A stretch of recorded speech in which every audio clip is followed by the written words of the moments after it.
Perkenalkan, nama saya Anggita Chandra Adnaneswari.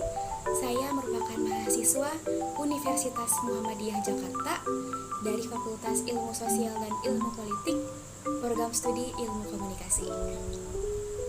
Di video kali ini, saya ingin berbagi ilmu, men-share ilmu, serta men-share pendapat saya mengenai salah satu mata kuliah di teman-teman, yaitu mata kuliah Psikologi Komunikasi. Teman-teman tahu nggak apa itu yang dimaksud dengan psikologi komunikasi? Pasti sering dengar dong ya mengenai kata-kata yang mengarah kepada psikologi dan komunikasi. Oke teman-teman, di sini saya izin menjelaskan mengenai pendapat saya apa yang dimaksud dengan psikologi komunikasi.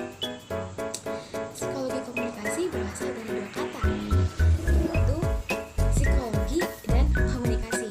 Nah, di mana kata psikologi ini terbagi lagi menjadi dua kata sebagai kata penyusunnya, yaitu psiko dan logi. Psiko memiliki arti mental, pikiran, psikis, behavioral, perilaku, dan logi yang memiliki arti ilmu. Jadi artinya ilmu yang mempelajari perilaku, mental, pikiran seseorang. Dan komunikasi nih teman-teman, pasti teman-teman juga udah sering dengar kan? Komunikasi, iya benar, adalah kegiatan kita berbicara, berinteraksi.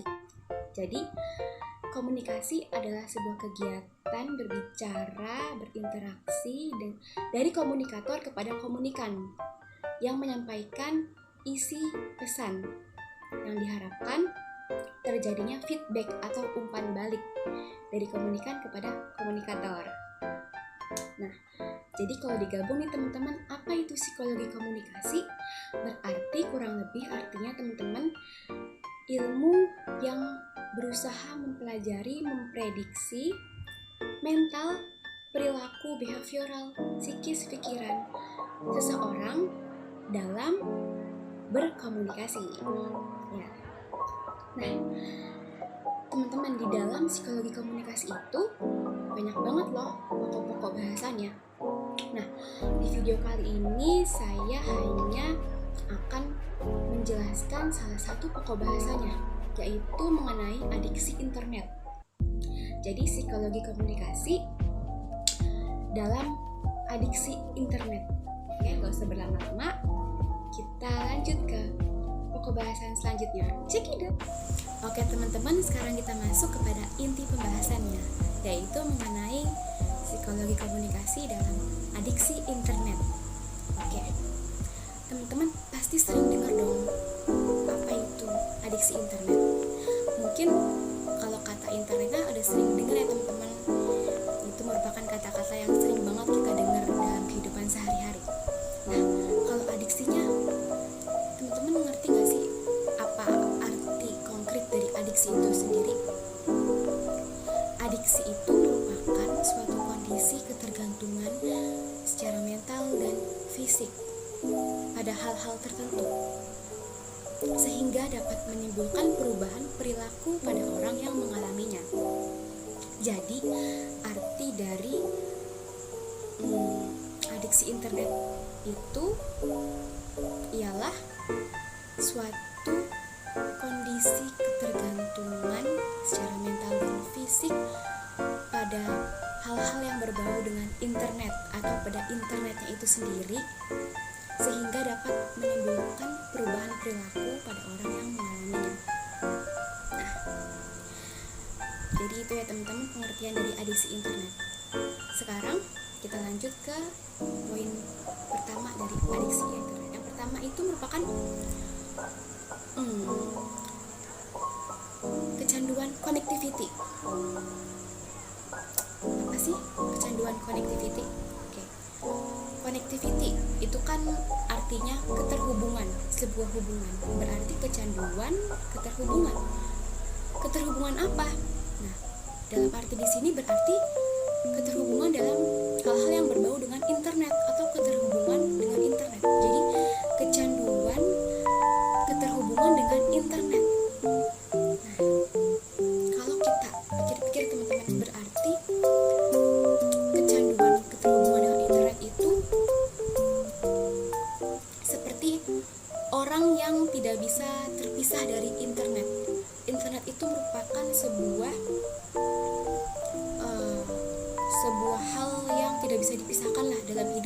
apalagi di era sekarang ini.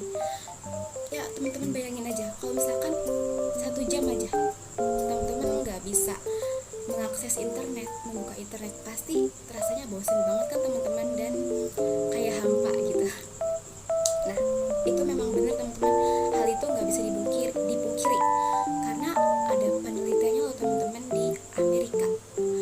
Di Amerika itu ada penelitiannya dari 220 mahasiswa, hanya 3 mahasiswa yang bisa memastikan dirinya untuk tidak sama sekali menyalakan smartphone-nya, tetapi hanya dalam waktu 72 jam, berarti hanya selama 3 hari doang teman-teman. Tapi itu merupakan hal yang sangat kecil, karena dari 220 cuma 3 yang bisa mematikan smartphone-nya, meskipun cuma dalam jangka waktu 72 jam. Lebih dari 72 jam mereka nggak bisa, mereka bakal ngebuka smartphone-nya lagi lalu mengakses internet. Kebayangkan teman-teman, berarti internet itu seperti hal yang sudah menjadi pokok dalam hidup kita. Oke teman-teman, sekarang kita masuk poin yang kedua dari adiksi internet. Nah, poin yang kedua yaitu mengenai internet itu merupakan perkenalan yang tidak diperlukan. Nah, kira-kira apa sih arti dari kalimat tersebut nih teman-teman? Kalau kita cerna nih teman-teman, perkenalan yang tidak diperlukan berarti di dalam internet itu kita bisa melakukan interaksi, yang mana interaksi itu dapat membuahkan sebuah perkenalan yang tadinya tidak kenal menjadi kenal. Tapi kenapa ya tidak diperlukan? Di sini kita perlu berpikir memakai logika kita teman-teman. Nah, tidak diperlukan karena internet itu merupakan sebuah sistem jaringan komputer secara global, secara mendunia. Di dalamnya kita bisa saling berinteraksi, bertukar pesan, mengirim pesan, bahkan yang awalnya hanya saling menyapa, tapi lama-lama bisa mengenal lebih jauh, lebih dalam, bisa bertukar pesan secara rutin, meskipun kita tidak tahu orang yang kita ajak bicara itu benar-benar apa yang dia bicarakan gitu.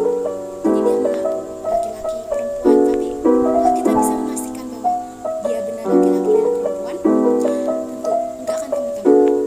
Nah, maka dari itu lahirlah kalimat internet itu merupakan perkenalan yang tidak diperlukan. Kenapa tidak diperlukan? Karena yang pertama, kita tidak bisa memastikan kebenarannya, meski ada juga keuntungan positifnya, yaitu kita bisa mendapatkan teman baru yang banyak. Tapi tetap saja kembali lagi, itu tidak diperlukan teman-teman. Seperti buat apa sih berinteraksi, berkenalan, menambah teman baru di internet yang mana kita tidak tahu secara nyatanya dia benar seperti itu atau tidak. Seperti itu teman-teman. Dan ada benarnya dari kalimat tersebut, perkenalan yang tidak diperlukan, karena dari kalimat tersebut dapat mencegah terjadinya sebuah penipuan yang mengarah kepada hal-hal negatif ya teman-teman. Jangan sampai deh teman-teman ya. Nah, jadi kalimat tersebut itu, internet merupakan perkenalan yang tidak diperlukan, merupakan kalimat yang cukup positif dan memberikan kesan kepada kita untuk selalu berhati-hati dan waspada ketika kita berselancar di dunia maya atau internet. Baik teman-teman, sekarang kita masuk kepada poin pembahasan berikutnya dari adiksi internet, yaitu mengenai internet merupakan media persuasi yang unggul. Kenapa ya bisa disebut sebagai media persuasi yang unggul? Nah, dalam konteks psikologi komunikasi, yang mana merupakan ilmu yang mempelajari perilaku mental seseorang dalam berkomunikasi, yang mana tujuan dari komunikasi itu sendiri kan untuk menyampaikan pesan sehingga dapat mengubah perilaku individu. Nah, berarti penting nih untuk kita bahas dan kita pelajari mengenai internet merupakan media persuasi yang unggul. Oke, terdapat beberapa poin yang mana menyebabkan internet itu dianggap sebagai media persuasi yang unggul nih teman-teman. Poin yang pertama, internet itu kan merupakan sebuah jaringan komputer ya. Nah, berarti komputer. Yang pertama, komputer itu merupakan sesuatu hal yang persisten, kokoh, gigih. Nah, apa maksudnya? Sistem dalam jaringan internet dan komputer itu tidak bisa berubah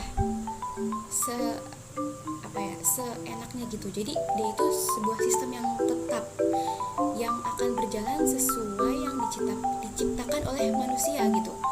Contohnya kalau teman-teman nih login di situs website, baik itu situs website perbelanjaan atau permainan, nah teman-teman dihadapkan pada sebuah pertanyaan yang mana isinya kurang lebih kayak gini. Maukah Anda untuk masuk ke akun baru Anda? Silakan pilih yes or no. Nah, yang awalnya teman-teman selalu memilih no atau tidak, selalu berulang pilih no atau tidak, lama-lama dengan ditawarkan dengan pertanyaan seperti itu berulang kali, maka teman-teman bisa saja merasa lelah dan akhirnya memilih untuk memilih yes gitu. Akhirnya teman-teman ikut ke dalam situs tersebut, jadi punya akun, jadi bisa belanja, jadi bisa bermain games dan sebagainya. Nah, yang berikutnya, internet itu memungkinkan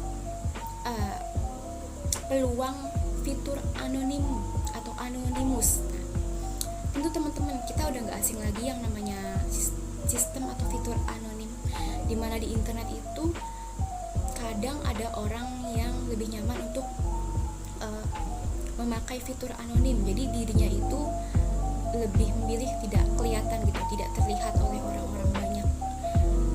Hal ini biasanya sudah nyaman di dirinya gitu kalau memakai fitur anonim. Biasanya nih teman-teman, orang nyaman memakai fitur anonim karena dia lebih terbuka secara ekspresi gitu, ekspresinya lebih terbuka karena dia memakai fitur anonim. Dia merasa tenang, dia nggak diketahui siapa dirinya, jadi dia lebih terbuka dalam berekspresi.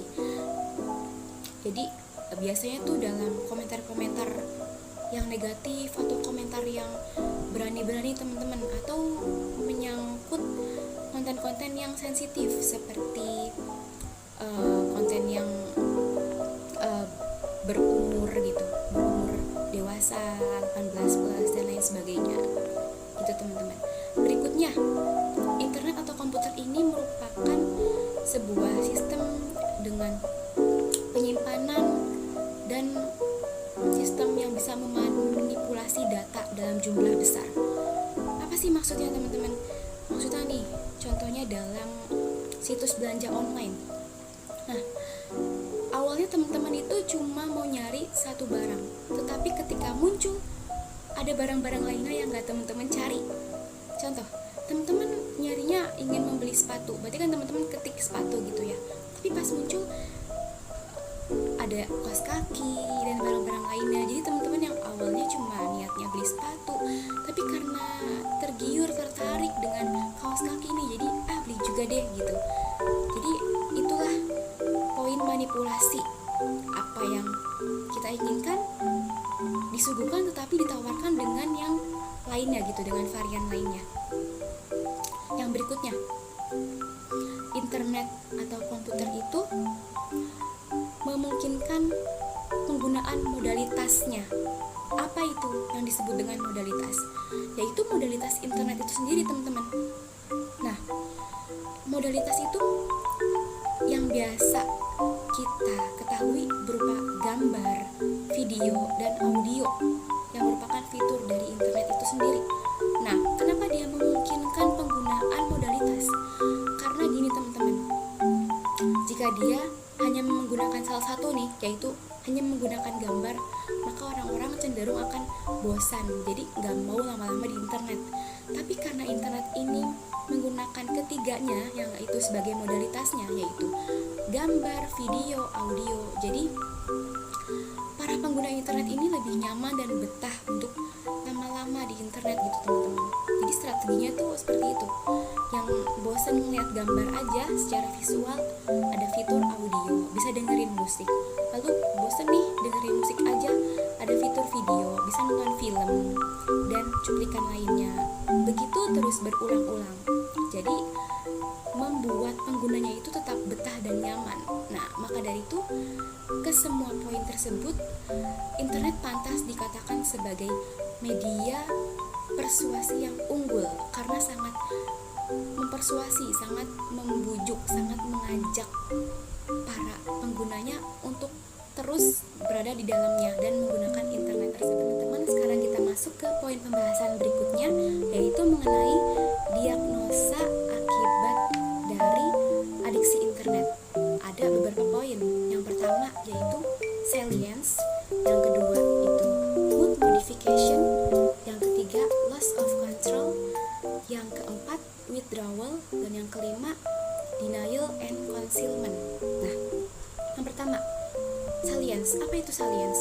Salience itu memiliki arti seperti sebuah gairah atau terfokus pada sesuatu. Apa maksudnya? Jadi adiksi internet ini menyebabkan orang untuk fokus terus sama internet itu sendiri, sama hal-hal yang ada di dalam internet. Contohnya dia fokus terus sama game yang dia mainkan, dia kecanduan, dia fokus terus sama game tersebut. Nah, itu salience. Yang kedua, mood modification, yaitu modifikasi mood, perubahan suasana hati. Nah, adiksi internet juga menyebabkan seseorang mudah berubah pada suasana hatinya gitu, yang tadinya moodnya baik-baik saja, tapi dengan dia bermain game lalu dia berambisi untuk menang, tapi dia kalah terus, akhirnya moodnya seketika berubah jadi sering marah-marah akibat game tersebut gitu. Nah, yang berikutnya yaitu loss of control, yaitu kehilangan kendali. Nah, adiksi internet ini bisa menyebabkan seseorang kehilangan kendali pada dirinya, teman-teman. Jadi dia susah untuk mengendalikan dirinya, yang harusnya dia bisa mengatur waktu, tidak seharian main game gitu loh. Tapi karena dia berambisi main game, terfokus, dan dia terjadi pada dirinya perubahan suasana hati secara mendadak, akhirnya dia kehilangan kendali, dia nggak bisa mengendalikan dirinya, nggak bisa mengendalikan waktu gitu. Akhirnya dia kehilangan kendali dan dia bermain game terus-terusan selama seharian. Tidak hanya pada contoh kasus game saja teman-teman ya, ini salah satunya saja pada game gitu. Lalu yang berikutnya withdrawal. Apa itu withdrawal? Arti mudahnya yaitu sakau atau kecanduan yang sangat kronis gitu. Jadi udah nggak bisa dikendaliin gitu, udah minim sekali untuk dicegah. Jadi kalau dia sekali saja nggak ke internet, sekali saja nggak main game, itu dia udah uring-uringan gitu teman-teman, udah sakau. Dia paling tidak sehari harus sekali main game gitu, paling tidak. Jadi sakau tuh kecanduan yang akut gitu. Kalau nggak diturutin, maka akan menimbulkan rasa sakit pada diri orang tersebut. Nah, yang berikutnya nih, yang terakhir, denial and concealment. Apa itu? Denial, penyangkalan. Dan concealment itu penolakan. Maksudnya di sini orang-orang yang udah kecanduan internet, udah teradiksi internet, mereka tahu mereka sakit yaitu dia kecanduan internet, kecanduan game, tapi mereka cenderung tidak mau mengakuinya. Mereka melakukan penyangkalan dan menolak pengakuan kalau dia itu kecanduan internet gitu. Dia nggak mau mengakuinya gitu.